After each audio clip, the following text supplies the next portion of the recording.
여러분, 자식 다 키워놓고 결혼까지 시키고 나면 이제야 부모 노릇 끝났구나라고 안도의 한숨을 내쉬셨죠? 그런데 갑자기 자식이 점점 멀어지더니 엄마, 제발 내 일에 신경 좀 꺼주세요라는 말이 돌아올 때 그 충격은 이루 말할 수 없습니다. 내가 널 어떻게 키웠는데? 부모 대접이 이게 뭐냐? 라고 소리치고 싶으셨나요? 하지만 혹시 그 멀어진 이유가 여러분의 행동 때문일 수도 있다는 생각은 안 해보셨나요?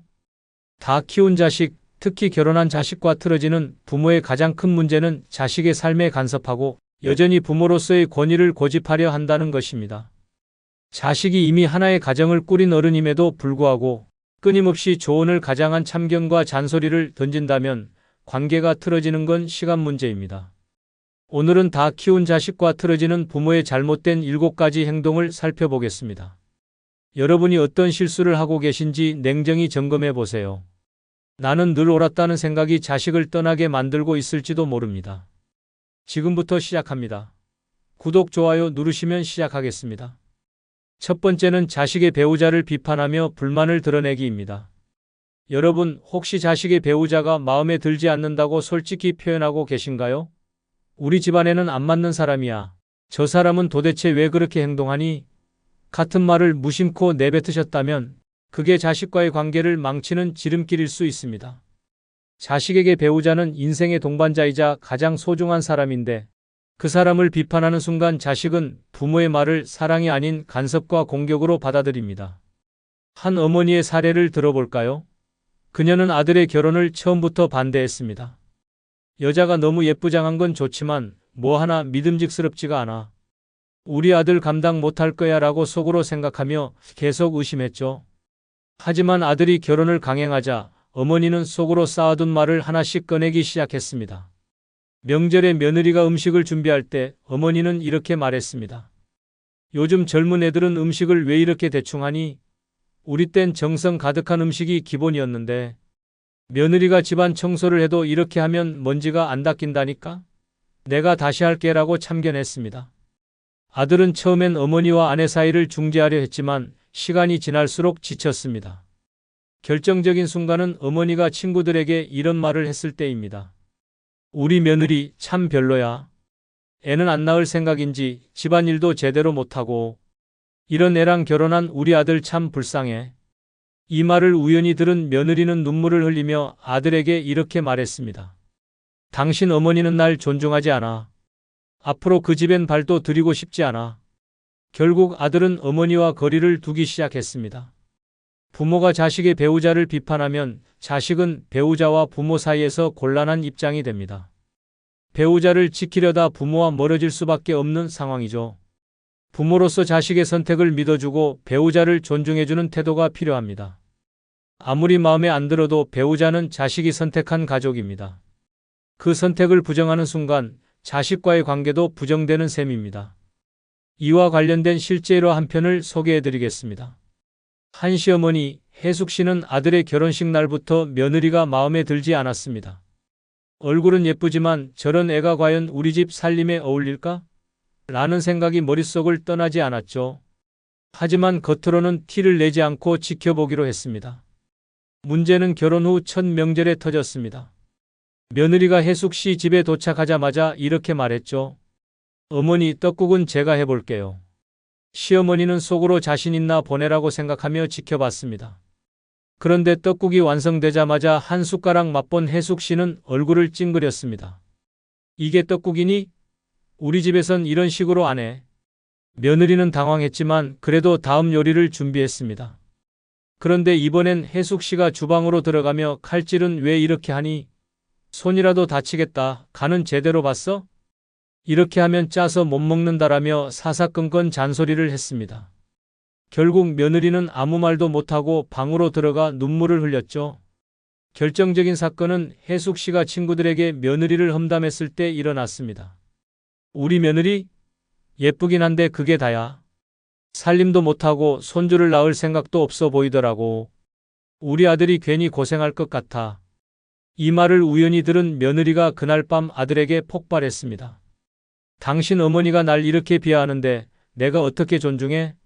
나 이제 그 집엔 절대 안 갈 거야. 아들은 참다 못해 어머니에게 이렇게 말했습니다. 엄마, 아내는 제가 선택한 사람입니다.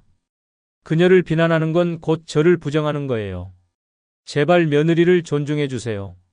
하지만 혜숙 씨는 여전히 내가 틀린 말 했니? 내가 이 집 어른이잖아 라며 물러서지 않았습니다. 그 이후 아들은 어머니와 거리를 두기 시작했고 며느리는 더 이상 집에 발을 들이지 않았습니다. 자식의 배우자를 비판하고 불만을 드러내는 순간 자식은 배우자를 지키기 위해 부모와 멀어지게 됩니다. 배우자를 존중하지 않으면 자식도 떠난다는 사실을 잊지 마세요.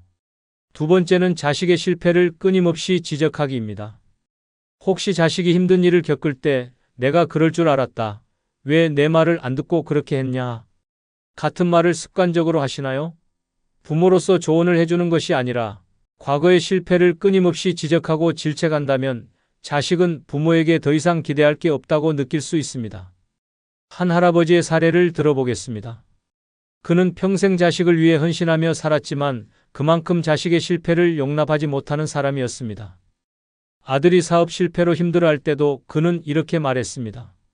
내가 그렇게 될 줄 알았어. 내가 사업은 너랑 안 맞는다고 했잖아. 내 말을 안 들으니까 이 꼴이 났지. 아들은 사업 실패로 이미 자존감이 바닥이었는데 아버지의 말은 그를 더욱 깊은 상처로 몰아넣었습니다. 그래도 아들은 아버지의 말을 참고 넘어가려 했습니다. 하지만 아버지는 아들이 새롭게 일을 시작하려 할 때도 끊임없이 부정적인 말을 던졌습니다. 너 다시 시작하면 또 망할 거다. 그냥 내가 시키는 대로 해. 결국 아들은 아버지에게 이렇게 말했습니다. 아버지, 제가 힘든 건 제 선택이고 제 책임입니다. 그런데 아버지 말은 저를 돕는 게 아니라 더 주저앉게 만드는 것 같아요. 이젠 제발 그냥 지켜봐 주세요. 하지만 아버지는 여전히 자신이 옳다고 믿으며 이렇게 말했습니다. 내가 내 잘못을 지적하는 건 널 위한 거야. 그런데 너는 왜 그걸 이해 못하니? 부모가 자식의 실패를 반복적으로 지적하면 자식은 자신이 부모에게 인정받지 못한다고 느낍니다.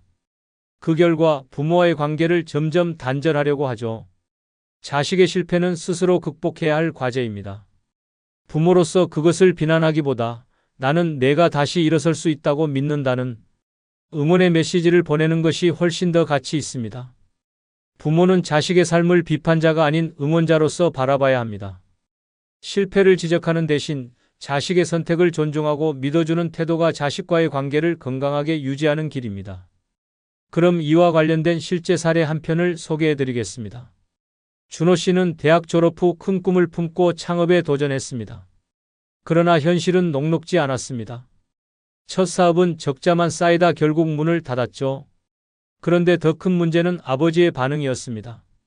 사업이 망한 날 준호 씨는 아버지에게 털어놓았습니다. 아버지, 잘 안 됐어요. 그러자 돌아온 건 위로가 아니라 그럴 줄 알았다라는 싸늘한 말이었습니다. 내가 뭘 알아서 사업을 해? 내가 그때 말했지. 그냥 직장 다니라고. 이럴 줄 뻔했어. 준호 씨는 자존심이 상했지만 다시 도전하기로 결심했습니다. 이번에는 더 신중히 준비해 사업을 시작했지만 결과는 또 실패로 끝났습니다. 그런데 이번엔 아버지가 한술 더 뜹니다. 내가 그만두라고 했지? 내가 해봤자 안 되는 애라는 걸 왜 모르니? 너 이러다 빚더미에 안고 가족까지 힘들게 만들 거야. 그날 준호 씨는 처음으로 아버지에게 이렇게 말했습니다. 아버지, 제가 실패한 건 사실이에요. 그런데 제가 이렇게까지 무너진 건 아버지 말 때문이에요. 실패는 제가 감당해야 할 몫인데 아버지가 제 실패를 못난 놈으로 정의 내리니까 더는 나아갈 힘이 안 나요. 준호 씨는 그 후 사업의 꿈을 접고 안정적인 직장을 구했지만 여전히 아버지의 말이 귓가에 맴돈다고 합니다. 실패는 내 잘못이었지만 아버지의 말은 내 인생을 실패로 못 박았어요. 부모의 말은 자식의 인생을 무너뜨릴 수도 다시 세울 수도 있습니다. 실패는 누구나 할 수 있는 경험입니다. 하지만 그 실패를 지적하고 비난하는 순간 자식은 재기할 용기를 잃고 부모와의 관계마저 무너지게 됩니다. 실패는 자식의 몫, 믿음은 부모의 몫이라는 걸 기억하세요. 세 번째는 자식의 결혼 생활에 끊임없이 간섭하기입니다. 여러분, 자식이 결혼했다고 부모 역할이 끝나는 게 아닙니다. 하지만 그 역할이 참견과 간섭으로 변질되면 자식과의 관계는 무너질 수밖에 없습니다. 한번 상상해 보세요. 결혼한 자식의 집에 갈 때마다 왜 집이 이렇게 어질러져 있니? 애는 언제 낳을 거야? 내가 해준 반찬은 다 먹었니? 라고 물어보신 적 없으신가요? 처음엔 별거 아니라고 생각할지 모르지만 자식 입장에서는 그 말들이 내 삶에 간섭하지 말아달라는 신호를 무시하는 폭탄처럼 느껴질 수 있습니다. 한 사례를 들어볼까요? 씨는 결혼 후에도 자주 부모님 집에 들러 애정을 표현했습니다. 그런데 어느 날부터 어머니는 사사건건 그의 결혼 생활에 간섭하기 시작했습니다. 내 아내는 왜 설거지를 이렇게 대충 하니? 이런 음식을 먹으면 건강이 나빠질 텐데. 왜 이런 거래? 심지어 명절 때는 아내에게 우리 집은 이런 음식을 안 해. 이건 기본이야 라며 집안의 규칙을 강요했습니다. 결국 아내는 참다 못해 씨에게 이렇게 말했습니다. 당신 어머니가 나를 존중하지 않는 것 같아. 더 이상 그 집에 가고 싶지 않아. 씨는 어머니에게 이 문제를 조심스럽게 이야기했지만 돌아온 대답은 충격적이었습니다. 내가 너희 잘 살라고 하는 건데 그걸 못 받아들이니?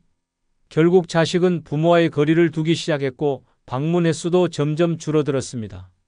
부모로서 자식의 삶에 조언하고 싶을 수 있습니다. 하지만 조언과 간섭은 종이 한 장 차이입니다.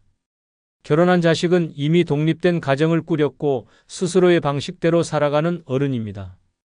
그들의 결혼 생활을 지나치게 관여하고 평가하는 순간 자식은 부모의 말이 사랑이 아닌 부담으로 느껴지게 됩니다. 나는 자식을 위하는 마음에서 한 말인데 왜 이럴까? 라고 생각하시겠지만 자식에게는 그 사랑이 통째로 다가올 수 있습니다. 자식의 결혼 생활에 간섭하지 않는 것이야말로 부모와 자식 간의 건강한 관계를 지키는 첫걸음입니다. 네 번째는 손주 교육에 간섭하기입니다. 여러분, 자식 다 키워놓고 이제는 손주를 키우는 데 관심을 두시나요? 애는 이렇게 키워야 해. 요즘 부모들은 뭘 모른다니까 라는 말을 입버릇처럼 하신다면 그 순간 자식과의 관계는 틀어지기 시작합니다. 손주는 귀엽고 사랑스러운 존재지만 부모의 권한을 넘어서려고 하면 자식과의 갈등은 피할 수 없죠. 한 할머니 사례를 들어볼까요? 그녀는 손주가 태어나자마자 자식 부부에게 적극적으로 도움을 주겠다고 나섰습니다. 애 보기가 얼마나 힘든데 내가 나서야지라는 마음으로 시작했죠. 하지만 시간이 지나면서 그녀의 도움은 조언이 아닌 간섭으로 변질되기 시작했습니다. 할머니는 손주에게 과자 하나를 주는 것도 못마땅했습니다. 애가 이런 거 먹으면 몸에 안 좋아라고 하며 자식 부부에게 훈수를 두기 시작했죠. 심지어 손주가 기저귀를 벗는 시기, 유치원을 선택하는 문제까지 내가 아는 게 많으니 내 말을 들어야 한다며 고집을 부렸습니다. 문제는 자식 부부가 다른 생각을 가지고 있었을 때 터졌습니다. 자식은 이렇게 말했죠. 엄마, 우리가 알아서 할게요. 제발 손주 교육에 너무 간섭하지 마세요. 하지만 그녀는 쉽게 물러서지 않았습니다. 내가 뭘 알아? 내가 너도 이렇게 키웠어. 너희 방식은 잘못됐어. 결국 자식 부부는 할머니의 간섭을 피하려고 그녀와의 만남을 점점 줄여갔습니다. 손주 교육은 부모의 몫입니다. 부모의 방식이 마음에 들지 않더라도 그것을 인정하고 존중하는 태도가 필요합니다. 자식이 부모에게 조언을 구할 때만 의견을 제시해야 하며 내가 손주를 위해 이렇게 하는데 왜 고마워하지 않느냐는 태도는 갈등을 키울 뿐입니다. 손주를 사랑하는 마음이 오히려 자식과의 관계를 해칠 수 있습니다. 자식 부부가 손주를 키우는 방식이 마음에 들지 않아도 그것을 인정하고 거리를 두는 것이 진정한 부모의 지혜 아닐까요? 다섯 번째는 과거를 끊임없이 들먹이며 자식에게 잔소리하기입니다. 여러분, 혹시 자식이 결혼 후에도 끊임없이 내가 어렸을 때 이랬지, 내가 널 어떻게 키웠는데 같은 말을 듣고 있나요? 부모의 입장에선 추억을 나누는 대화라고 생각할 수 있지만 자식에게는 지나간 일을 들먹이며 나를 비난한다는 느낌으로 다가올 수 있습니다. 한 할아버지의 사례를 들어보겠습니다. 그는 자식이 집에 올 때마다 이런 말을 입버릇처럼 했습니다. 내가 어렸을 때 얼마나 말썽을 피웠는지. 아니, 내가 공부를 좀 더 열심히 했으면 우리 집이 지금 훨씬 나아졌을 거야. 자식은 처음엔 웃으며 넘기려 했습니다. 하지만 그 말들이 반복되면서 점점 스트레스를 받기 시작했죠. 결혼 후에도 그는 자식 부부가 힘들다고 하면 내가 예전부터 게을러서 그런 거야. 내가 그렇게 말했잖아. 그때 내 말을 들었으면 지금 이 꼴은 안 났지. 라며 과거를 끄집어냈습니다. 결국 자식은 참다 못해 이렇게 말했습니다. 아빠, 그만 좀 하세요. 내가 과거에 뭐 잘못했든 지금 그게 무슨 상관이에요? 왜 매번 내 잘못만 들추세요? 하지만 할아버지는 이해하지 못했습니다. 내가 널 위해 하는 말인데 그걸 못 받아들이냐? 내가 이기적이니까 그렇지. 그날 이후 자식은 부모와의 연락을 끊어버렸습니다. 자식과의 관계에서 과거를 들먹이는 건 가장 빠르게 틀어지는 지름길입니다. 과거의 잘못은 이미 끝난 일입니다. 그걸 끊임없이 들추며 자식을 비난하면 자식은 부모를 원망하거나 피하게 될 뿐입니다. 노년의 자식과의 건강한 관계를 유지하려면 과거가 아닌 현재를 바라보세요. 자식이 부족한 점이 있어도 그것을 과거와 연결, 지어 잔소리하기보다는 그들의 현재를 있는 그대로 존중하고 격려해 주는 것이 훨씬 더 아름다운 부모의 모습 아닐까요? 6번째는 자식에게 효도를 강요하기입니다. 내가 너를 어떻게 키웠는데 이 정도는 해줘야지 라는 말을 자주 하신다면 자식과의 관계에 균열이 생길 가능성이 큽니다. 부모가 자식에게 효도를 강요하는 순간 자식은 사랑에서 우러나는 효심이 아니라 의무와 부담으로 행동하게 됩니다. 자식 입장에서 부모를 사랑하기는커녕 도망가고 싶다는 생각이 들게 만들 수도 있죠. 한 아버지의 사례를 들어볼까요? 그는 은퇴 후 경제적으로 안정되지 않은 상황에서 자식에게 기대를 많이 했습니다. 평소에도 자주 이렇게 말하곤 했죠. 내가 나중에 나를 책임져야 한다. 내가 너 대학 보내고 얼마나 고생했는데. 자식은 아버지를 돕고 싶은 마음이 있었지만 그 말들이 점점 부담스럽게 느껴지기 시작했습니다. 특히 아버지가 이번 달 생활비가 부족하니 좀 보태라. 내 병원비도 내가 좀 신경 써라라고 요구하는 일이 늘어나면서 자식은 경제적으로 압박을 느끼게 됐습니다. 하지만 결정적인 사건은 아버지가 자식의 배우자 앞에서 이런 말을 했을 때였습니다. 내가 이 집안의 뿌리인데 나한테 효도 안 하면 누가 하겠어? 내 돈 벌어 쓰는 것도 다 나 덕분이지 않냐? 자식은 참다 못해 이렇게 말했습니다. 아버지, 저도 제 가정이 있습니다. 아버지를 돕는 건 제가 선택할 문제이지 아버지가 강요하시면 안 돼요. 그 말을 들은 아버지는 충격을 받았고 자식과의 관계는 점점 멀어졌습니다. 효도는 강요할 수 있는 게 아닙니다. 자식이 부모를 사랑하는 마음에서 우러나와야 진정한 효도가 됩니다. 하지만 부모가 효도를 요구하거나 자신의 희생을 강조하며 부담을 주는 순간 자식은 효도를 부담과 책임으로만 느끼게 됩니다. 부모와 자식의 관계는 주는 사랑에서 유지됩니다. 자식을 향한 부모의 사랑이 강요가 되지 않을 때 자식은 자연스럽게 부모를 돌보게 됩니다. 효도는 사랑의 표현이지 빚을 갚는 계산이 아니라는 걸 꼭 기억하세요. 7번째는 자식의 독립을 인정하지 않는 행동입니다. 여러분, 혹시 자식이 이미 결혼하고 독립했는데도 아직도 내가 너를 키우고 있다는 마음으로 살고 계신가요? 자식이 어른이 되어 독립된 삶을 살기 시작했음에도 여전히 그들을 아이로 여긴다면 자식과의 관계는 점점 틀어질 수밖에 없습니다. 독립을 인정하지 않는 부모의 행동은 자식에게는 간섭과 통제로 다가오니까요. 한 어머니의 이야기를 들어볼까요? 그녀는 아들이 결혼하고 독립했지만 여전히 아들을 아이처럼 대했습니다. 어른이 되긴 했지만 아직도 많은 걸 모른다. 내가 도와줘야 제대로 살 수 있을 거야 라는 생각으로 아들의 삶에 깊이 관여했죠.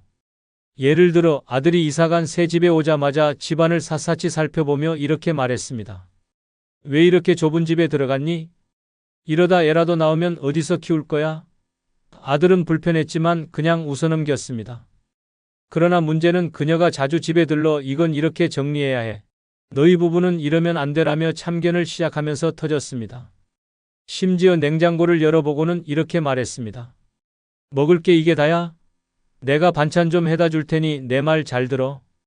결정적인 사건은 어머니가 사전동의 없이 아들의 집에 열쇠를 만들어 방문하기 시작했을 때였습니다.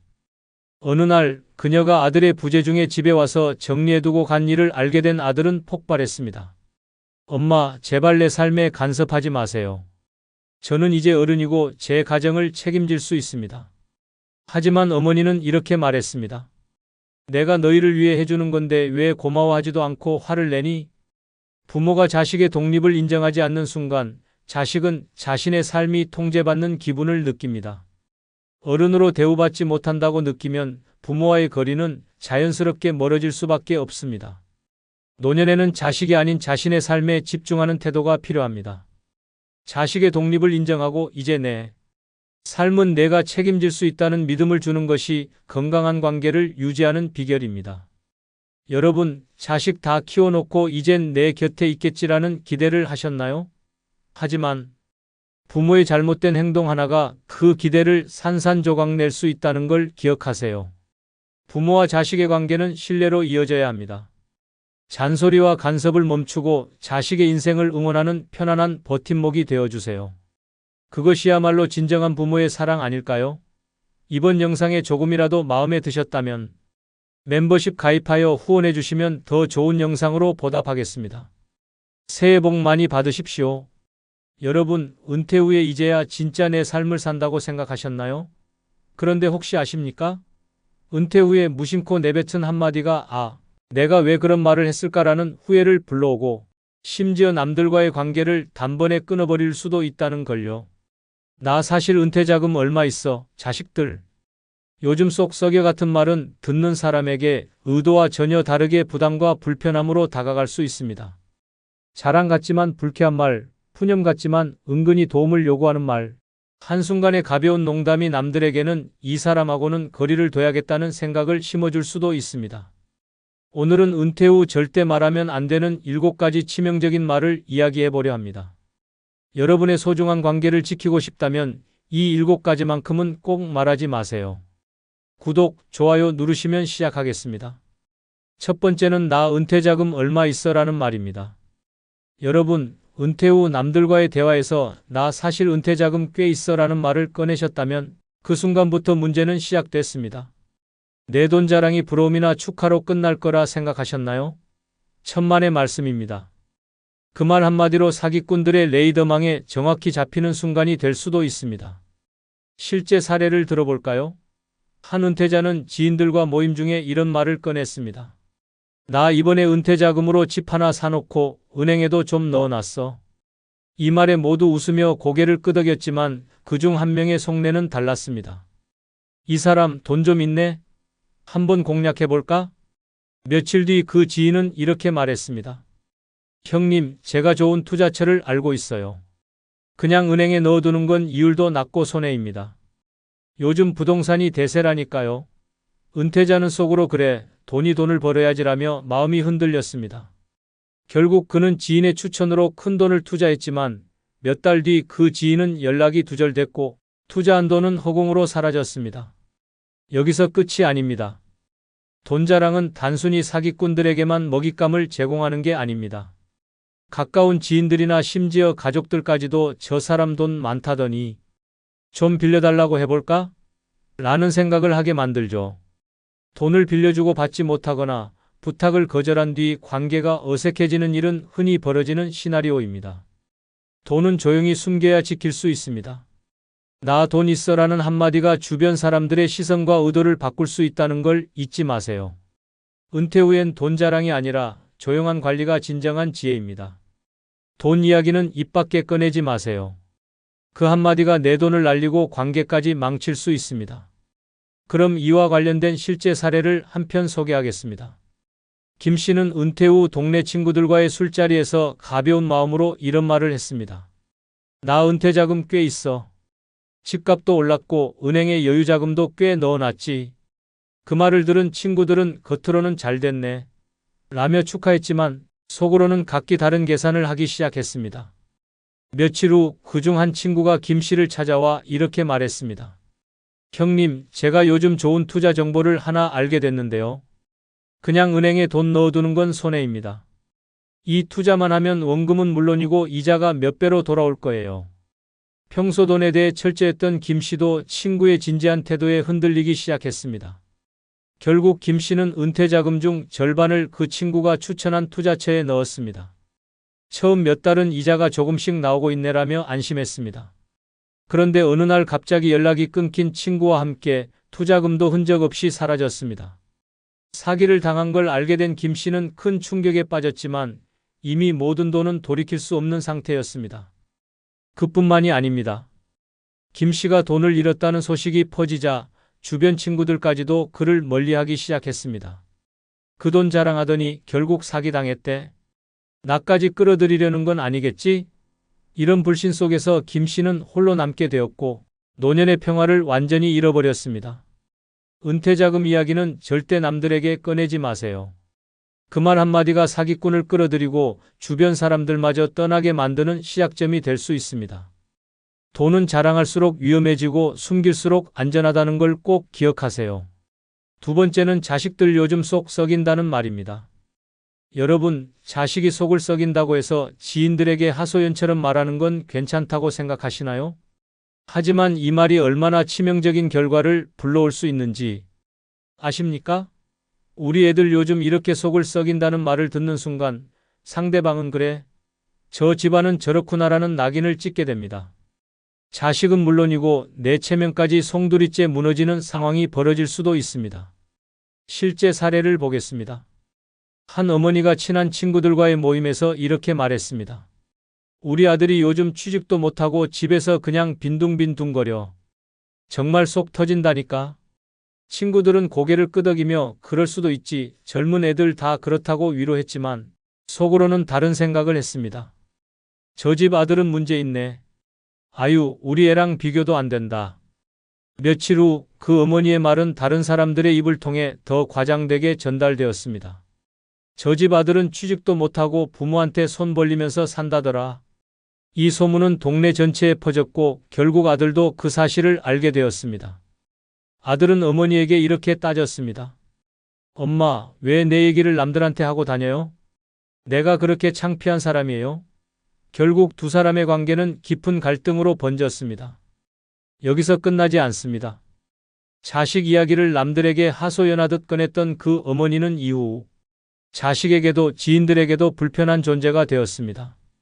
자식은 부모와 거리를 두기 시작했고 지인들도 저 사람, 남의 험담을 쉽게 하더라며 멀리하기 시작했죠. 가족 이야기는 특히나 민감한 주제입니다. 자식의 단점이나 속상한 이야기를 남들에게 털어놓는 건 절대 득이 되지 않습니다. 은퇴 후엔 가족의 사생활을 철저히 지키세요. 자식 이야기는 남의 입이 아닌 가족의 울타리 안에서만 다뤄야 합니다. 내가 한 말이 내 가족을 망칠 수 있습니다. 그럼 이와 관련된 실제 사례를 한 편 소개하겠습니다. 이 씨는 친한 친구들과의 모임에서 무심코 이렇게 말했습니다. 우리 아들, 속을 썩여도 이렇게 썩일 수가 없어. 직장 다니던 놈이 때려치우고 요즘엔 집에서 게임만 하고 있네. 결혼도 안 하고 뭐 하는 건지 원 친구들은 고개를 끄덕이며 요즘 젊은 애들 다 그렇지 뭐라며 대충 맞장구를 쳤지만 속으론 다른 생각을 품고 있었습니다.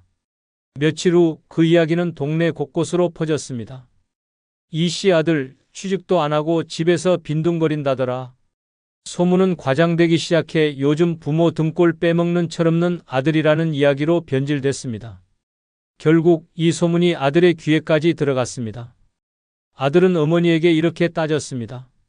엄마, 내 사생활을 왜 친구들한테 얘기하셨어요?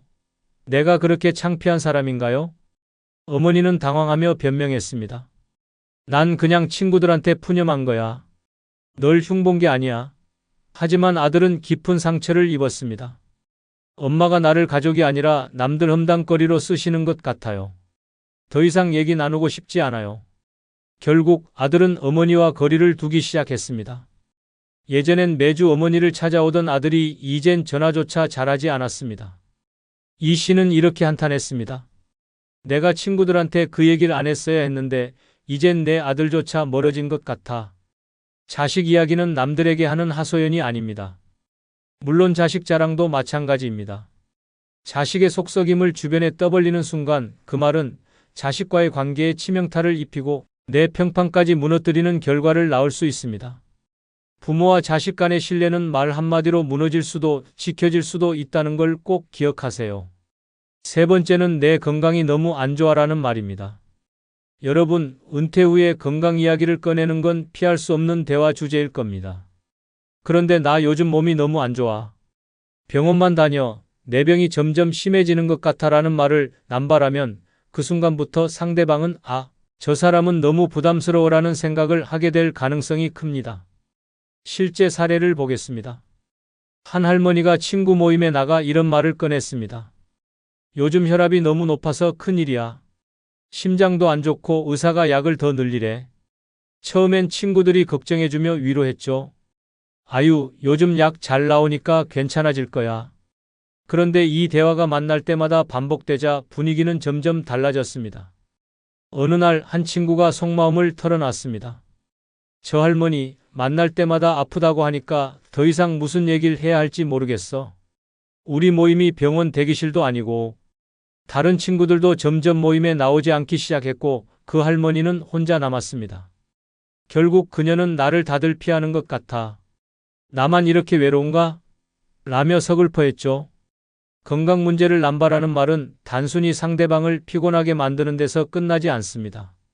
그 말을 듣는 사람은 점점 나와의 대화에서 부정적인 에너지만 느껴진다고 생각하며 관계를 멀리하려 합니다.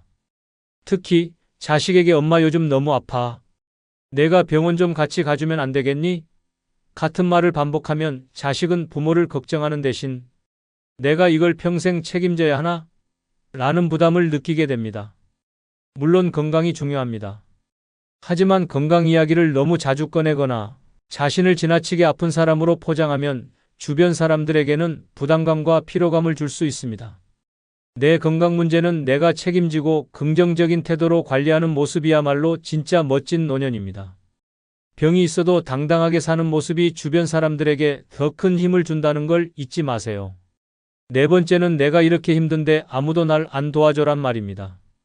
여러분 혹시 이런 말을 해본 적 있나요?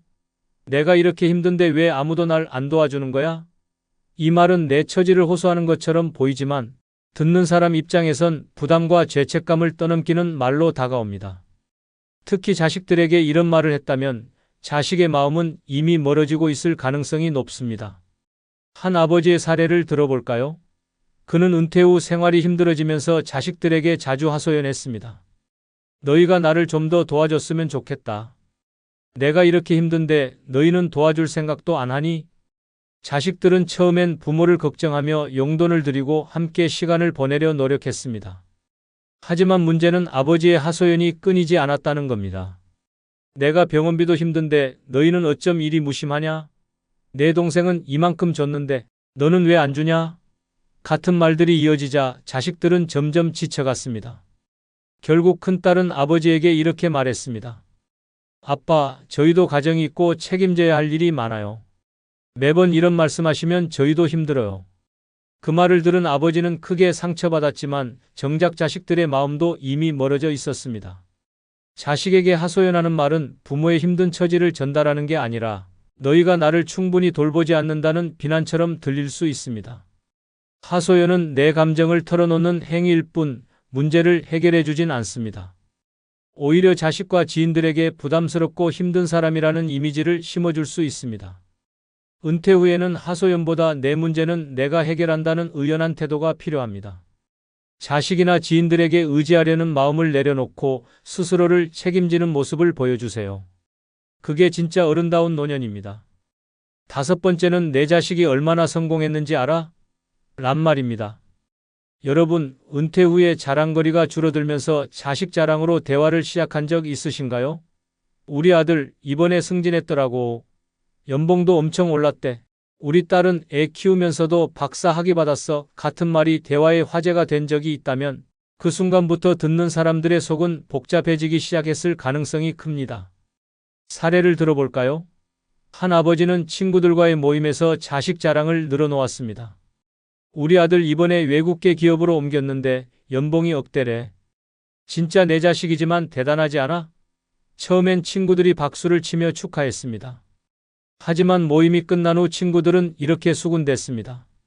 자기 자식 자랑 좀 적당히 하지. 듣는 사람 기죽이는 줄 몰라? 여기서 끝이 아닙니다. 자식 자랑은 듣는 사람들에게 비교의 스트레스를 안겨주기도 합니다. 저 사람 아들은 저렇게 잘 나가는데 우리 애는 왜 이 모양이야? 라며 자신의 자녀와 비교하기 시작하죠. 결국 자랑을 들은 사람들은 관계를 점점 피하고 싶어 합니다. 저 사람 만나면 또 자식 자랑만 할 텐데 그 얘기 듣고 싶지 않아. 자식 자랑은 또 다른 문제를 가져오기도 합니다. 누군가에게 자랑한 이야기가 동네나 지인 사이에서 과장되어 전달되면 자식이 직접 피해를 보는 경우도 있습니다. 내 아버지가 내 연봉 자랑하던데 정말 그렇게 많이 버니? 한턱 쏴야지. 라는 말로 자식이 곤란한 상황에 처할 수도 있죠. 기억하세요. 내 자식의 성공은 나에겐 자랑거리일지 몰라도 듣는 사람들에게는 부담이거나 질투의 대상이 될 수 있습니다. 자식 자랑은 가족끼리만 하는 것으로 충분합니다. 관계를 망치지 않으려면 자랑 대신 경청하는 법을 배우세요. 자식의 성공이 내 자랑이 되는 순간 관계의 실패로 이어질 수 있습니다.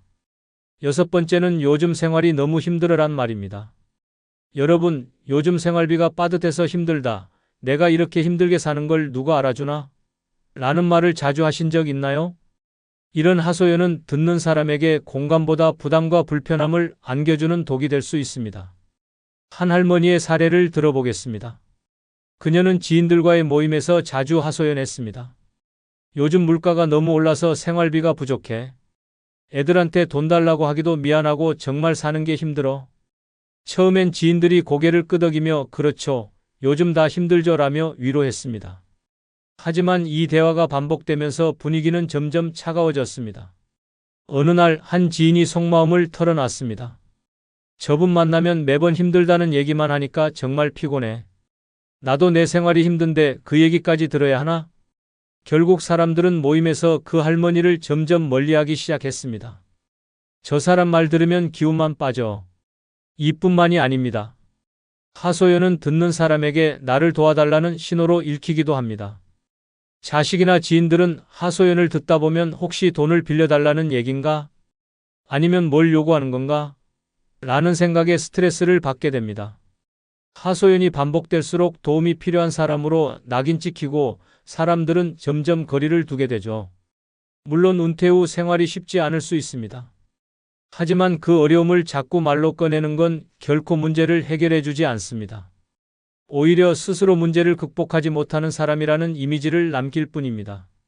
하소연 대신 해결책을 찾으려는 태도를 보여주세요. 긍정적인 태도와 스스로 문제를 극복하는 모습은 주변 사람들에게 신뢰와 존경을 가져옵니다. 하소연은 내 스트레스는 풀릴지 몰라도 듣는 사람의 마음은 더 무겁게 만든다는 걸 꼭 기억하세요. 7번째는 나는 요즘 너무 외롭다라는 말입니다. 여러분, 은퇴 후에 요즘 너무 외롭다, 혼자 있는 게 힘들어라는 말을 남들에게 꺼내신 적 있나요? 이 한마디는 듣는 사람에게 나와 함께 해달라는 무언의 요청으로 다가올 수 있습니다. 하지만 이 말은 상대방에게 부담을 줄 뿐만 아니라 오히려 당신의 외로움을 더 깊게 만들 수 있다는 걸 아시나요? 한 할머니의 사례를 보겠습니다. 그녀는 동네 친구들에게 자주 이렇게 말했습니다. 요즘 집에 있으면 하루가 너무 길어. 전화라도 자주 해줘. 아니면 잠깐이라도 얼굴 좀 보자. 처음엔 친구들이 아유, 그러게. 우리 자주 보자며 약속을 잡았습니다. 그런데 이 대화가 반복되면서 친구들은 점점 부담을 느끼기 시작했습니다. 할머니가 매번 전화를 걸어 왜 요즘 연락이 없냐? 시간 있으면 잠깐 들러줘라고 요청했기 때문입니다.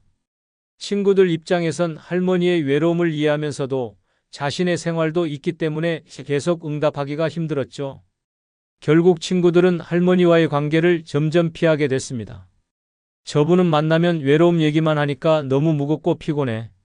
할머니는 왜 다들 나를 멀리할까? 내가 이렇게 외롭다는 데라며 더 큰 외로움에 빠지게 됐습니다.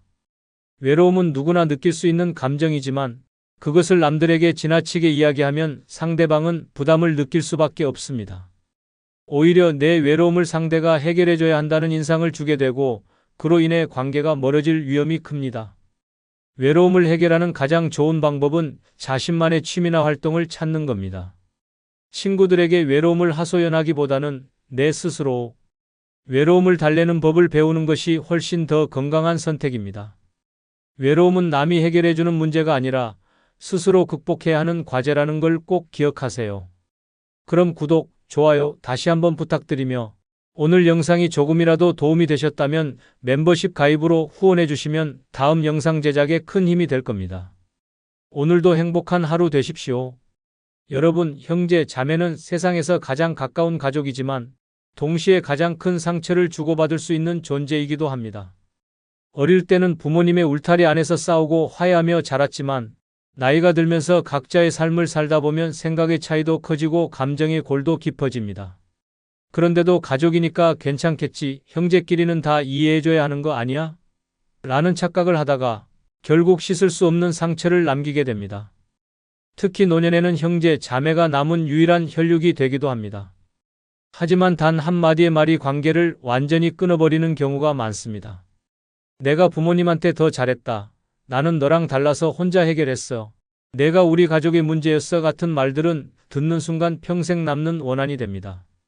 말하는 사람은 쉽게 던진 한마디일지 몰라도 듣는 사람은 그 말로 인해 가족을 잃게 되는 것입니다. 노년에는 과거를 들춰내며 상처를 주기보다는 서로를 인정하고 이해하는 것이 더 중요합니다. 나이가 들수록 형제는 점점 줄어들고 결국 남는 건 후회뿐입니다. 형제, 자매와 평생 원수가 되고 싶지 않다면 선 넘는 말은 가슴에 묻고 살아가는 것이 현명한 선택입니다. 오늘은 노년의 형제, 자매에게 절대 하면 안 되는 7가지 말에 대해 이야기해 보겠습니다. 끝까지 들으시면 남은 인생에서 가족과의 관계를 지키는 데 큰 도움이 될 겁니다. 구독, 좋아요 누르시면 시작하겠습니다. 첫 번째는 자식들 잘 살고 있어? 라는 말입니다. 형제, 자매 사이에서 가장 조심해야 할 질문 중 하나가 바로 내 자식들 요즘 잘 지내? 입니다. 단순한 안부처럼 보일 수도 있지만 이 말 한마디가 형제간 감정을 망치는 독이 될 수도 있습니다. 한 남매가 있었습니다. 오빠는 공무원으로 은퇴 후 연금을 받으며 안정적인 노후를 보내고 있었고 여동생은 작은 가게를 운영하며 어렵게 생활하고 있었습니다. 어느 날 오빠가 가족 모임에서 동생에게 물었습니다. 요즘 애들은 어때? 잘 살고 있지? 그 동생은 애써 웃으며 대답했습니다. 응, 그냥 뭐 그렇지. 하지만 오빠는 거기서 멈추지 않았습니다. 우리 애들은 다 안정적으로 자리 잡았어. 큰애는 대기업 다니고 작은애는 공무원 시험 붙었지.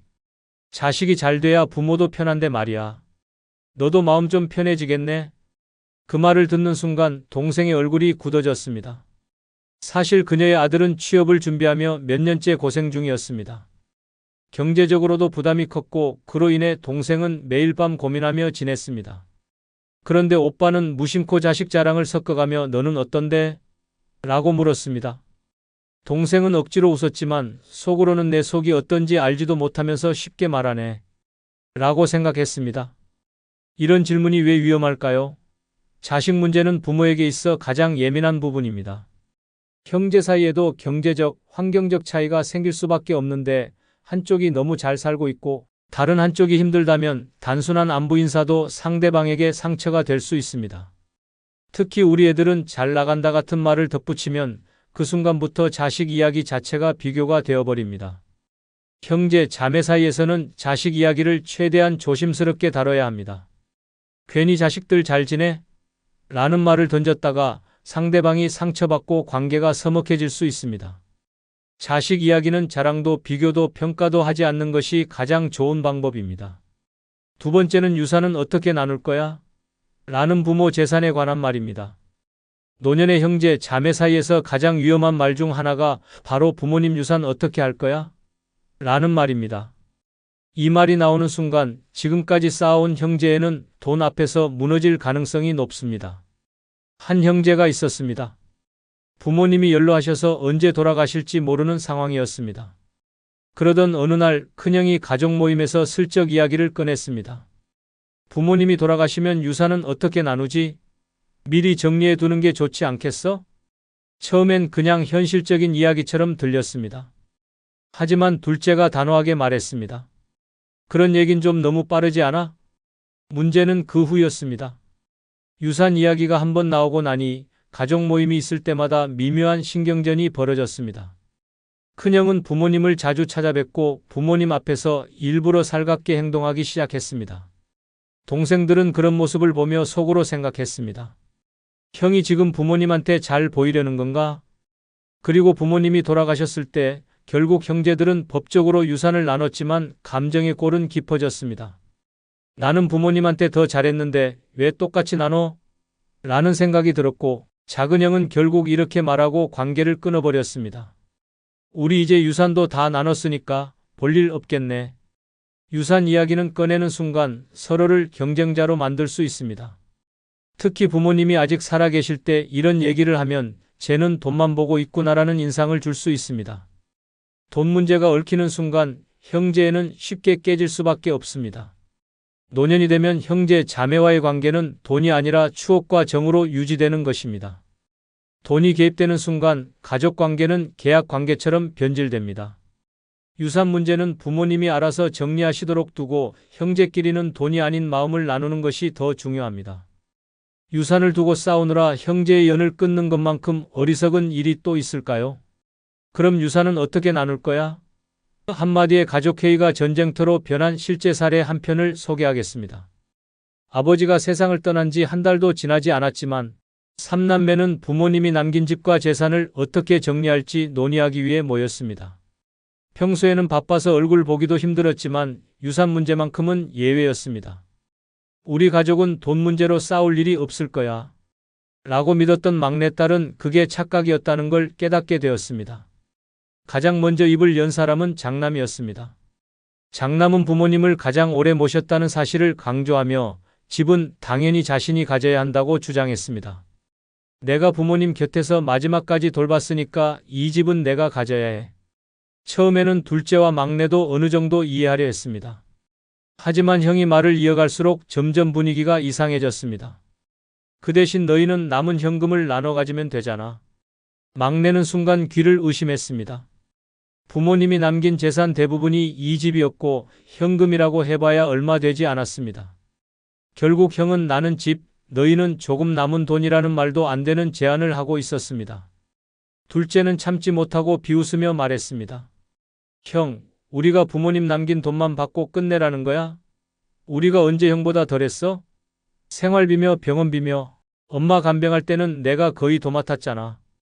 장남은 기다렸다는 듯이 반박했습니다. 아, 그거? 그래도 결국 부모님은 내 집에서 사셨잖아. 그리고 너야말로 내가 낸 병원비 다 계산해볼까? 그 순간부터 분위기는 험악해졌습니다. 어릴 적 부모님이 누구를 더 예뻐했는지, 누가 더 희생했는지, 명절 때 누가 더 자주 왔는지까지 모든 것이 유산 문제와 엮이기 시작했습니다. 그리고 결국 법대로 하자. 라는 말이 나오면서 형제관계는 돌이킬 수 없는 강을 건너고 말았습니다. 막내딸은 그날 이후 형과 연락을 끊었습니다. 유산을 나누고 나면 형제관계도 원래대로 돌아올 줄 알았지만 더 이상 명절에도 얼굴을 보지 않았습니다. 결국 부모님의 재산은 남았지만 형제애는 사라지고 말았습니다. 유산을 나눈 것이 아니라 가족을 갈라놓은 셈이었습니다. 세 번째는 우리 어릴 때 너한테 양보 많이 해줬잖아 라는 말입니다. 어릴 때 형제 자매 사이에서 크고 작은 희생은 당연한 일이었습니다. 내가 막내라서 항상 내가 먼저였어. 내가 형이라서 다 참고 양보했어 같은 말은 흔히 하는 이야기입니다. 하지만 나이가 들어서까지 이 말을 꺼내며 과거의 빚을 청산하려 한다면 그 순간부터 형제관계는 걷잡을 수 없는 싸움으로 번질 수 있습니다. 한 자매가 있었습니다. 언니는 늘 자신이 동생을 챙기며 살아왔다고 생각했습니다. 어린 시절 동생이 원하는 장난감을 사주기 위해 자기 용돈을 양보했고 동생이 사고를 쳤을 때 대신 부모님께 혼나주기도 했습니다. 그리고 시간이 흘러 이제 둘 다 60대가 되었습니다. 어느 날 언니는 아무렇지도 않게 말했습니다. 내가 어릴 때 너한테 양보한 거 생각하면 너 나한테 진짜 잘해야 해. 순간 동생의 얼굴이 굳어졌습니다. 그리고 언니는 결정적인 한마디를 덧붙였습니다. 그때부터 내 덕에 나는 손해만 봤다니까. 동생은 순간 분노가 치밀어 올랐습니다. 손해? 언니는 내가 너한테 얼마나 참고 살아왔는지 아냐? 어린 시절 자신이 양보받은 것도 맞지만 그만큼 참아온 것도 많았습니다. 언니의 고집 때문에 하고 싶은 것도 못하고 부모님의 기대 속에서 조용히 살아야 했던 기억들이 떠올랐습니다. 결국 두 사람은 감정이 폭발했고 서로를 향해 쌓였던 불만을 쏟아내며 다투게 되었습니다. 이후 둘은 연락을 끊고 각자의 삶을 살아가게 되었습니다. 어릴 적 희생은 그 시절로 끝내야 합니다. 과거를 들먹이며 내가 너한테 이렇게 해줬으니 이제 내가 나한테 잘해라라고 요구하는 순간 형제애는 빚으로 변질됩니다. 노년에는 과거의 희생을 강요하는 것이 아니라 남은 시간을 더 소중하게 여기는 것이 중요합니다. 네 번째는 우리 부모님은 나 덕분에 편하게 사셨지라는 말입니다. 형제, 자매 사이에서 가장 조심해야 할 말 중 하나가 바로 우리 부모님 내가 다 모셨지. 내가 제일 많이 도왔잖아 같은 이야기입니다. 이 말을 듣는 순간 상대방의 머릿속에는 온갖 불만과 억울함이 떠오르기 시작합니다. 한 남매가 있었습니다. 부모님이 연로하셔서 요양원에 계셨고 큰아들은 내가 부모님 병원비를 다 부담했다며 자신이 효자라고 강조했습니다. 동생들은 처음에는 그냥 넘겼습니다. 하지만 형이 만나는 사람마다 우리 부모님은 나 덕분에 편하게 사셨지라고 말하고 다니는 걸 알게 된 후 상황은 변했습니다. 둘째가 불편한 기색을 보이며 말했습니다. 형, 부모님 병원비 형이 냈다고? 내가 생활비 보탠 건 싹 무시하네. 막내도 한마디 덧붙였습니다. 우리 엄마 아프실 때 누가 매일 가서 병간호했는데 병원비만 돈입니까? 결국 형제들은 크게 다투었고 그럼 앞으로 부모님 요양원비 형이 전부 내세요라는 말과 함께 완전히 남처럼 지내게 되었습니다. 이런 말이 왜 위험할까요? 형제, 자매 사이에는 보이지 않는 기여도가 존재합니다. 나는 돈을 냈지만 너는 시간을 냈고 다른 형제는 정성을 쏟았습니다. 그러나 누군가가 자신의 기여도를 과장하면 상대방은 반드시 억울함을 느낍니다. 특히 내가 부모님을 모셨다, 내가 가장 많은 걸 했다라는 말은 듣는 순간 상대를 불쾌하게 만듭니다. 노년의 형제, 자매 사이의 관계를 지키고 싶다면 절대 내가 더 많이 희생했다는 말을 입 밖에 내지 말아야 합니다. 부모님께 했던 모든 노력과 희생은 조용히 마음속에 간직하는 것이 가장 현명한 방법입니다. 다섯 번째는 형제끼리 돈 문제로 이러는 거 아니다라는 말입니다. 가족이지만 형제, 자매 사이에서 가장 예민한 문제는 바로 돈입니다. 특히 부모님이 남긴 재산을 두고 갈등이 생기면 평생 우애 좋았던 형제도 한순간에 남이 될 수 있습니다. 그런데 이때 누군가가 형제끼리 돈 문제로 이러는 거 아니다라고 말하면 상황은 더 악화됩니다. 한 형제가 있었습니다. 부모님이 돌아가시고 형제들이 모여 유산을 정리하게 되었습니다. 장남이 이렇게 말했습니다. 형제끼리 돈 몇 푼 때문에 얼굴 붉히는 거 아니다. 문제는 그 돈 몇 푼이 무려 몇억 원이었다는 사실입니다. 둘째가 발끈했습니다. 형, 우리한테는 몇 푼이라도 형한테는 아니잖아. 그런데 왜 형 혼자 더 가져가? 장남은 당황하며 말했습니다. 내가 부모님 모시고 살았잖아. 난 당연히 더 받을 자격이 있지. 막내는 어이없다는 듯이 웃으며 대꾸했습니다. 그럼 처음부터 그 얘기를 하지. 왜 돈 문제가 아니라고 해? 결국 형제들은 감정이 폭발했고 유산을 두고 소송까지 가게 되었습니다. 법정에서 만난 형제들은 더 이상 가족이 아니었습니다. 형제끼리 돈 문제로 싸우지 말자는 말은 겉으로 보기엔 듣기 좋은 말입니다. 하지만 이 말은 마치 돈을 신경 쓰는 사람이 속 좁은 사람이라는 느낌을 주기 때문에 오히려 상대방을 더 화나게 만듭니다. 유산이든 빌린 돈이든 형제 사이에서 돈은 절대 가볍게 넘길 수 없는 문제입니다. 노년의 형제 관계를 망치고 싶지 않다면 돈 문제를 형제로 포장하지 말아야 합니다. 오히려 솔직하게 우리 확실하게 정리하자, 서로 오해 없도록 정확하게 나누자라고 말하는 것이 훨씬 현명한 태도입니다. 형제관계에서 돈 문제는 감정적으로 접근할 것이 아니라 최대한 객관적으로 정리하는 것이 불필요한 갈등을 막는 길입니다. 여섯 번째는 내가 예전에 이랬잖아라는 과거의 이야기입니다.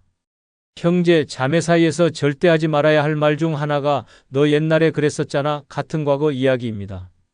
특히 어린 시절의 실수나 창피한 일을 끄집어내면 상대방의 기분은 순식간에 바닥을 칩니다. 한 남매가 있었습니다.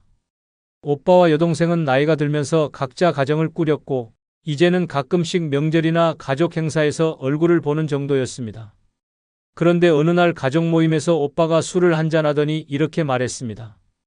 야, 너 어릴 때 기억나? 동네 운동회에서 내가 달리기 하다가 넘어져서 울면서 꼴찌로 들어왔잖아. 그때 사람들이 얼마나 웃었는데 내가 집에 가서 방문 걸어 잠그고 며칠 동안 안 나왔지. 여동생은 순간 표정이 굳어졌습니다. 가족들까지 따라 웃으며 맞아. 그때 내 얼굴 새빨개져서 엉엉 울었지. 라며 덧붙이자 여동생은 애써 미소를 지었지만 속으로는 끓어오르는 기분을 억누르고 있었습니다. 어릴 때라서 다들 웃고 넘겼던 일이지만 본인에게는 절대 다시 듣고 싶지 않은 기억이었습니다. 그런데 나이가 들어서까지 그 일을 또 들춰야 할 이유가 있을까요?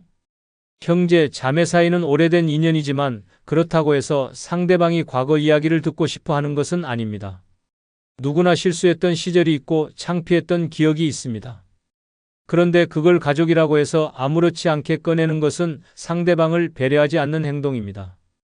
특히 과거의 부끄러운 실수나 실패를 반복해서 언급하면 형제 관계는 점점 멀어질 수밖에 없습니다. 형제, 자매 사이에서 과거 이야기를 할 때는 신중해야 합니다. 상대방이 좋아하는 추억이라면 몰라도 굳이 듣고 싶지 않은 이야기를 꺼내는 것은 관계를 어색하게 만들 뿐입니다. 상대방이 과거를 떠올리며 이제 그만 좀 얘기해라는 표정을 짓는다면 그 순간이 바로 입을 다물어야 할 타이밍입니다. 7번째는 내가 이 집안 장남 아니야? 라는 말입니다. 가족 중에서도 장남이나 장녀는 책임감이 크다는 말을 자주 듣습니다. 하지만 나이가 들어서까지 내가 장남이니까 내 말이 맞아, 내가 큰형이니까 내가 내 의견을 따라야 해 같은 말을 한다면 그 순간부터 형제관계는 망가질 가능성이 높습니다. 한 형제가 있었습니다. 부모님이 돌아가시고 이제 남은 건 형제들 뿐이었습니다. 그런데 큰형은 만날 때마다 자신의 권위를 강조했습니다. 야, 내가 장남인데 내 말이 맞지 않겠냐? 처음엔 농담처럼 들렸지만 시간이 갈수록 이 말은 형제들 사이에 불만을 쌓이게 했습니다. 결정적인 사건은 부모님이 남긴 집을 정리하는 과정에서 벌어졌습니다. 큰형은 이렇게 말했습니다. 내가 장남이니까 이 집은 당연히 내가 가져야지. 동생들은 순간 어이가 없었습니다. 아니, 형이 장남이면 부모님 유산도 형 거야? 큰형은 당당했습니다. 그래도 부모님 모시고 산 건 나잖아. 장남이니까 내 말이 맞아. 너희도 어차피 각자 살 집 있잖아. 그 말을 듣는 순간 동생들의 분노는 폭발했습니다. 형, 장남이면 부모님 재산 다 가져가는 법이라도 있어? 우리한테는 형 동생이지만 법원 가면 다 똑같은 상속자인데. 결국 형제들은 서로 얼굴도 보기 싫어졌고 유산 문제로 법적 소송까지 가게 되었습니다. 어린 시절에는 의지했던 큰형이었지만 이제는 남보다 더한 원수가 되어버린 것입니다. 가족관계에서 서열을 내세우는 순간 형제관계는 균열이 가기 시작합니다. 내가 장남이니까, 내가 큰형이니까 같은 말이 통하던 시대는 이미 지났습니다. 노년에는 위아래를 따질 것이 아니라 서로의 인생을 존중하는 것이 더 중요합니다.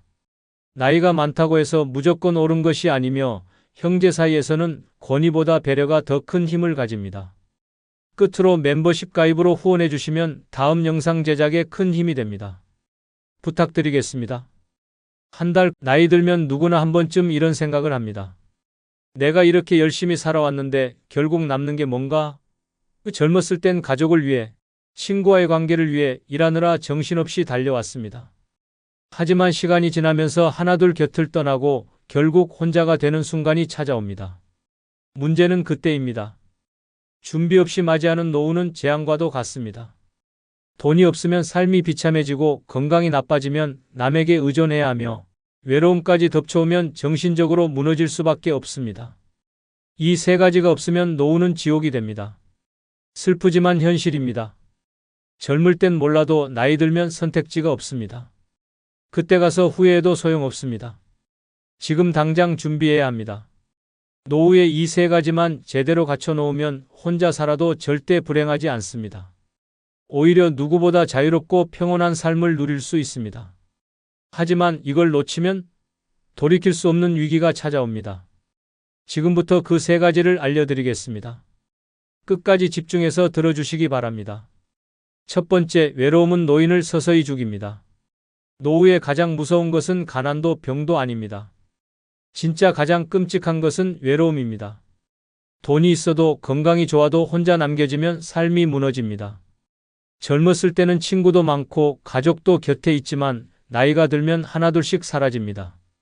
결국 혼자 남는 순간이 반드시 찾아옵니다. 문제는 그때부터 시작됩니다. 말 한마디 나눌 사람이 없으면 삶의 의미가 사라집니다. 하루 종일 집 안에만 있고 TV나 스마트폰만 보면서 시간을 때우다 보면 점점 무기력해집니다. 이런 생활이 반복되면 우울증이 찾아옵니다. 우울증은 노인을 서서히 망가뜨립니다. 식욕이 줄어들고 잠도 제대로 못 자고 결국 몸까지 병들게 만듭니다. 고독사가 괜히 나오는 이야기가 아닙니다. 매년 수천 명의 노인이 아무도 모르게 홀로 세상을 떠납니다. 심지어 몇 달이 지나서야 발견되는 경우도 있습니다. 죽어서도 아무도 찾아오지 않는 삶, 이것이 외로움의 끝입니다. 더 무서운 것은 외로움은 돈으로 해결되지 않는다는 것입니다. 비싼 요양원을 가도 좋은 집에서 살아도 곁에 사람이 없으면 결국 외롭습니다. 가족이 있다고 안심해서도 안 됩니다. 자식들은 각자의 삶을 살아가고 친구들도 점점 세상을 떠나면서 결국 혼자가 됩니다. 그렇다면 어떻게 해야 할까요? 노후를 대비할 때 반드시 외로움을 피할 방법을 준비해야 합니다. 인간관계를 미리 정리하고 평생 함께할 수 있는 사람을 만들어야 합니다. 취미 활동을 가지거나 동호회나 모임에 나가서 사회적 관계를 유지해야 합니다. 혼자 살더라도 완전히 고립되지 않는 방법을 찾아야 합니다. 노후의 가장 끔찍한 삶은 누구에게도 필요 없는 존재가 되는 것입니다. 돈도 있고 건강도 있지만 외로워서 하루하루가 지옥 같은 사람도 많습니다. 반대로 돈이 많지 않아도 건강이 조금 안 좋아도 주변에 사람들이 있고 함께 할 수 있는 관계가 있다면 삶은 훨씬 행복해집니다. 지금 당장은 외로움이 무섭지 않을 수도 있습니다. 하지만 나이가 들면 외로움은 가장 큰 적이 됩니다. 인간은 결국 관계 속에서 살아가는 존재입니다. 아무도 찾지 않는 삶, 혼자서 모든 것을 감당해야 하는 삶은 지옥과 다름없습니다. 노후를 제대로 준비하려면 돈과 건강뿐만 아니라 외로움을 피할 방법도 반드시 마련해야 합니다. 인간관계를 방치하면 결국 혼자가 되고 그 순간부터 삶은 무의미해집니다. 외로움을 막을 방법을 지금부터 준비해야 합니다. 늦기 전에 고립되지 않을 길을 찾아야 합니다. 그럼 외로운 노인의 비참했던 실제 사례 한 편을 소개해 드리겠습니다. 서울의 한 원룸에서 82세의 김모 씨가 사망한 지 한 달이 지나서야 발견되었습니다. 관리비가 몇 달째 미납되고 이웃들이 악취를 신고하면서 경찰이 문을 열었을 때 그는 이미 싸늘한 시신이 되어 있었습니다. 그를 찾는 사람은 아무도 없었습니다. 김 씨는 한때 가정을 꾸렸고 직장 생활도 성실하게 했습니다. 하지만 배우자가 먼저 세상을 떠나고 자식들은 연락이 뜸해졌습니다. 가족이 있다고 해도 결국 혼자가 되는 순간이 왔습니다. 친구들도 하나둘 세상을 떠나면서 그는 점점 고립되었습니다. 더 이상 나갈 이유가 없었습니다. 대화할 사람도 찾아갈 곳도 없었습니다. 하루 종일 텔레비전을 보면서 시간을 보냈고 가끔 시장에 가는 것이 유일한 외출이었습니다. 그러나 어느 날부터는 그것마저 귀찮아졌습니다. 혼자 사는 것이 점점 익숙해졌고 외로움이 당연한 것이 되었습니다. 그러던 어느 날 김 씨는 집 안에서 쓰러졌습니다. 몸이 아팠지만 도움을 요청할 사람이 없었습니다. 핸드폰은 배터리가 나가 있었고 밖에 나갈 힘도 없었습니다. 결국 그는 혼자서 누구의 도움도 받지 못한 채 숨을 거두었습니다. 이것이 외로운 노인의 현실입니다. 돈이 있어도 건강이 조금 남아 있어도 주변에 사람이 없으면 결국 이렇게 됩니다. 혼자가 되는 순간부터 삶은 서서히 무너지고 결국 세상과 단절된 채 조용히 사라지게 됩니다. 외로움을 방치하면 결국 고독사로 끝을 맞이하게 됩니다. 나이 들수록 인간관계는 더 중요해집니다. 지금은 상상도 할 수 없겠지만 나이가 들면 누구든지 이런 상황에 놓일 수 있습니다. 당신의 노후는 다를 것이라고 장담할 수 있습니까?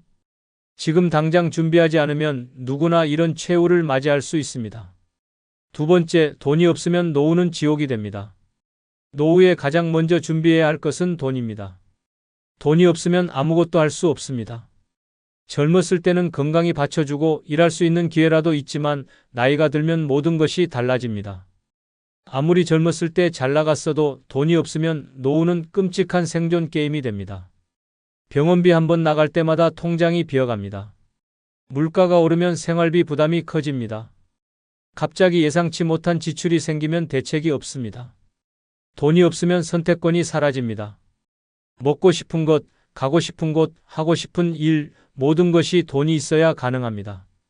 하지만 돈이 없으면 가장 싼 음식으로 끼니를 때우고 몸이 아파도 병원 가는 걸 미루게 됩니다. 더 심각한 문제는 인간관계입니다. 돈이 없으면 주변 사람도 점점 멀어집니다. 슬프지만 현실입니다. 젊었을 때야 인간관계가 많아도 노후에는 결국 돈이 있느냐 없느냐가 사람을 결정합니다. 친구, 가족, 심지어 자식까지도 경제적으로 힘든 사람을 부담스러워합니다. 결국 돈이 없으면 철저히 고립됩니다. 노후에 가난하면 선택지는 단 하나뿐입니다. 남들에게 의지하며 눈치 보며 사는 것. 하지만 그렇게 살고 싶습니까? 누군가의 도움을 받아야만 생존할 수 있는 살, 병원비 걱정에 아픈 몸을 방치해야 하는 살, 겨우겨우 하루를 버티는 삶. 그것이 당신이 원하는 노후입니까? 돈이 있으면 다릅니다. 병원도 마음대로 가고 먹고 싶은 것도 사 먹을 수 있습니다. 집이든 요양원이든 자신이 원하는 곳에서 편하게 지낼 수 있습니다. 돈이 있으면 다른 사람 눈치 볼 필요가 없습니다. 도움을 청하지 않아도 스스로 해결할 수 있습니다. 그리고 돈이 있으면 오히려 사람이 몰려옵니다. 경제적으로 안정된 사람 주변에는 언제나 사람이 있게 마련입니다. 노후에는 젊었을 때처럼 다시 돈을 벌 기회가 많지 않습니다. 나이 들어서 가장 후회하는 것 중 하나가 좀 더 미리 준비할 걸이라는 말입니다. 하지만 그때 가서 후회해도 늦습니다. 지금 당장 늦기 전에 준비해야 합니다. 최소한의 생활비뿐만 아니라 예측하지 못한 상황까지 대비할 만큼의 돈이 있어야 합니다. 노후에 돈이 없으면 그 순간부터 인생은 끝난 것이나 다름없습니다. 아무리 건강해도 아무리 긍정적인 마음을 가져도 돈이 없으면 아무 의미가 없습니다. 돈이 있어야 편안하고 자유로운 노후를 보낼 수 있습니다. 노후를 비참하게 살 것인지 당당하게 살 것인지 그 선택은 지금 당신에게 달려 있습니다. 그렇다면 노후에 돈을 잃지 않기 위해 반드시 지켜야 할 4가지를 설명드리겠습니다. 노후에는 돈을 벌 기회가 거의 없습니다. 젊었을 때처럼 다시 일자리를 구하기도 어렵고 무리해서 사업을 시작했다가 실패하면 회복이 불가능합니다. 이제 중요한 것은 돈을 버는 것이 아니라 가진 돈을 끝까지 지키는 것입니다. 나이 들어서 돈을 잃으면 다시 되찾을 방법이 없습니다. 그렇다면 노후에 돈을 지키려면 어떻게 해야 할까요? 이 4가지만 반드시 지킨다면 노후 파산을 피할 수 있습니다.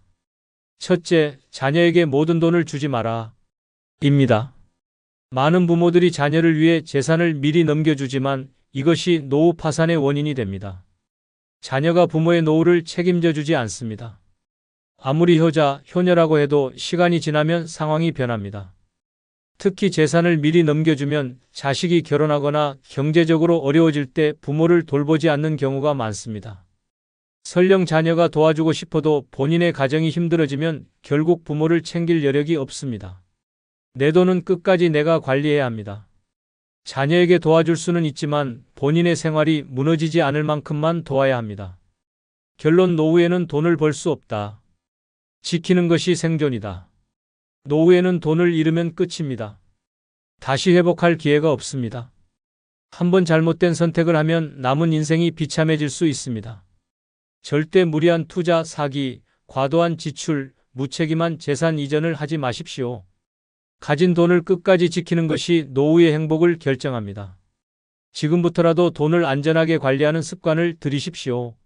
노후는 돈이 있는 사람과 없는 사람의 삶이 완전히 다릅니다. 둘째, 절대 큰 돈을 투자하지 마라. 입니다. 나이가 들수록 안정적인 자산 관리가 최우선입니다. 젊었을 때처럼 한 방을 노리다가 전 재산을 날리는 경우가 많습니다. 특히 부동산, 주식, 코인 같은 고위험 투자에 함부로 손대서는 안 됩니다. 주변에서 이거 확실하다라며 유혹해도 절대 믿지 마십시오. 노후에는 돈을 불리는 것이 아니라 지키는 것이 목표입니다. 한번 잃으면 끝입니다. 나이 들어서 투자 실패를 하면 다시 일어나기가 어렵습니다.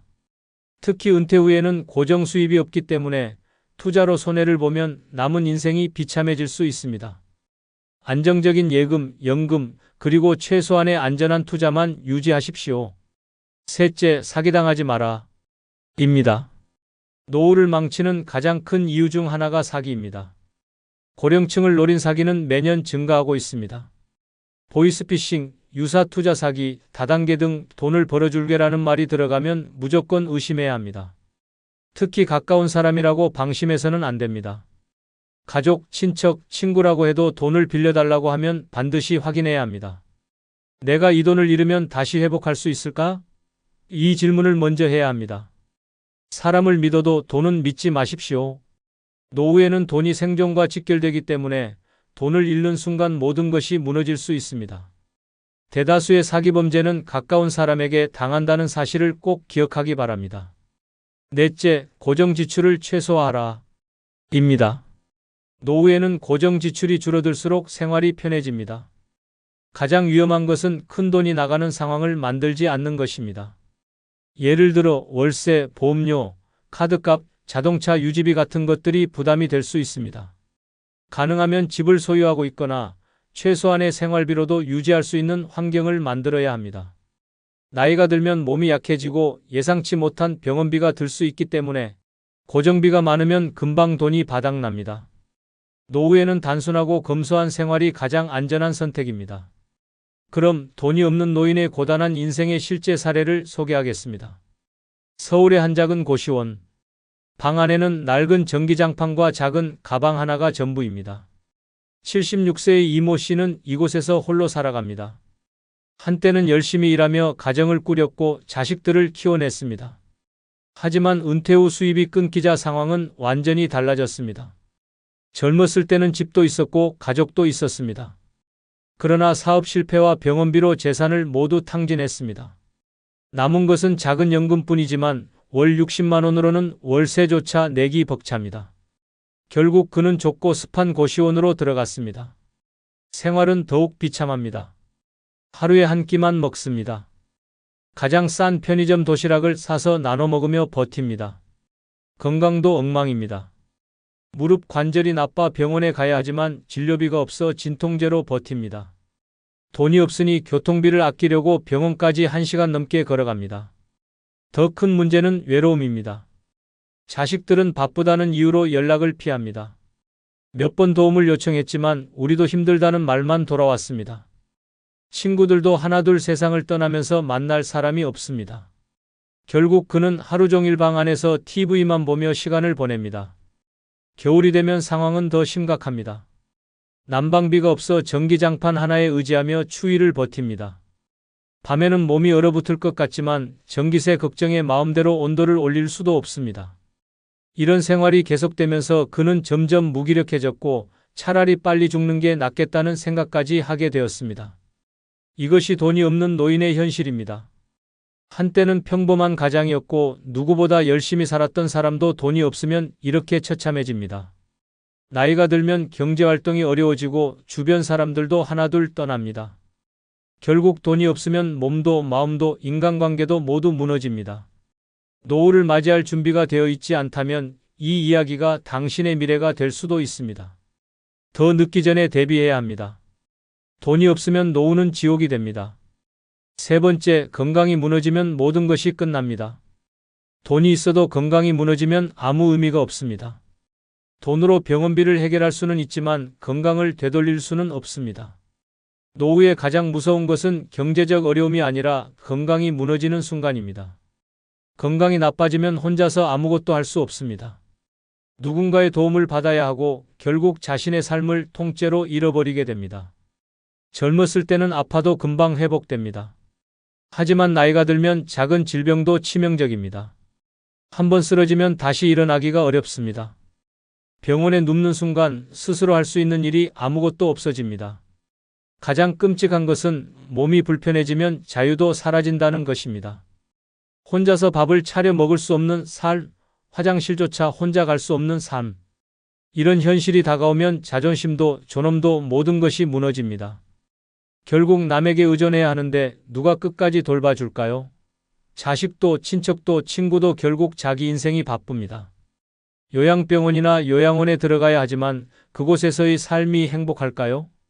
몸이 불편한 순간부터 내 삶의 결정권은 사라집니다. 더욱 무서운 것은 고독사입니다. 건강을 챙기지 않으면 결국 누군가가 발견해 줄 때까지 방 안에서 홀로 죽음을 맞이하는 사람이 됩니다. 실제로 매년 수천 명이 혼자 살다가 세상을 떠납니다. 몸이 불편해도 움직일 수 없으면 그 순간부터 생존 자체가 불가능해집니다. 하지만 건강을 지키면 노후는 완전히 달라집니다. 몸이 건강하면 혼자서도 충분히 자유롭고 행복하게 살 수 있습니다. 여행도 가고 취미 생활도 하고 맛있는 음식도 즐길 수 있습니다. 건강한 사람은 사람들과의 관계에서도 주도권을 잡습니다.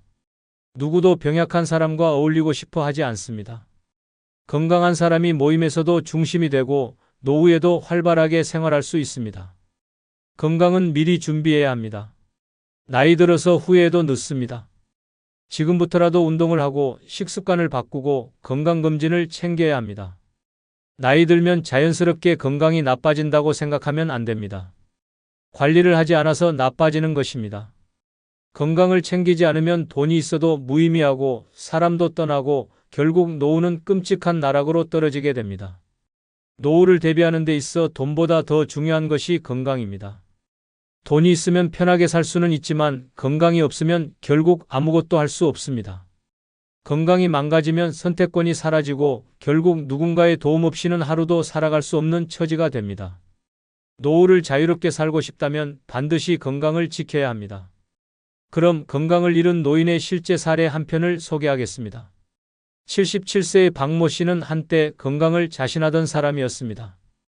젊었을 때는 병원 갈 일도 없었고 나이 들어서도 특별히 아픈 곳이 없었습니다. 하지만 건강은 한순간에 무너졌습니다. 70세가 넘어서부터 몸이 점점 무거워졌습니다. 무릎이 아파도 참고 지냈고 가끔 숨이 차도 대수롭지 않게 생각했습니다. 그러다 갑자기 쓰러졌습니다. 뇌졸 중이었습니다. 병원으로 옮겨졌지만 이미 한쪽 마비가 진행되어 있었습니다. 그때부터 그의 인생은 완전히 바뀌었습니다. 혼자서는 움직일 수 없고 누군가의 도움이 없으면 밥조차 먹기 어려운 상태가 되었습니다. 자식들은 바쁘다는 이유로 자주 오지 않았고 결국 그는 요양원으로 보내졌습니다. 요양원 생활은 상상 이상으로 비참했습니다. 하루 종일 침대에 누워있고 정해진 시간에 주는 밥을 먹으며 같은 공간에서 같은 일상을 반복했습니다. 자유가 없었습니다. 나가고 싶어도 못 나가고 하고 싶은 일이 있어도 할 수 없었습니다. 가장 괴로운 것은 존엄성을 잃는 것이었습니다.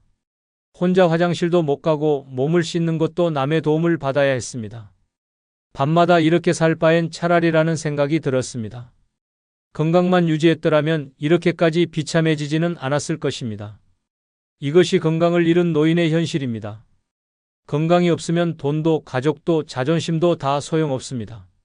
움직일 수 없는 순간부터 삶은 자신이 아닌 남들의 손에 맡겨집니다. 건강을 지키지 않으면 누구에게도 환영받지 못하는 처지가 될 수 있습니다. 이런 노후를 원하십니까? 지금 준비하지 않으면 당신의 미래가 될 수도 있습니다. 오늘 영상이 조금이라도 도움이 되셨다면 멤버십 가입 부탁드립니다. 앞으로 더 도움이 되는 영상으로 보답하겠습니다.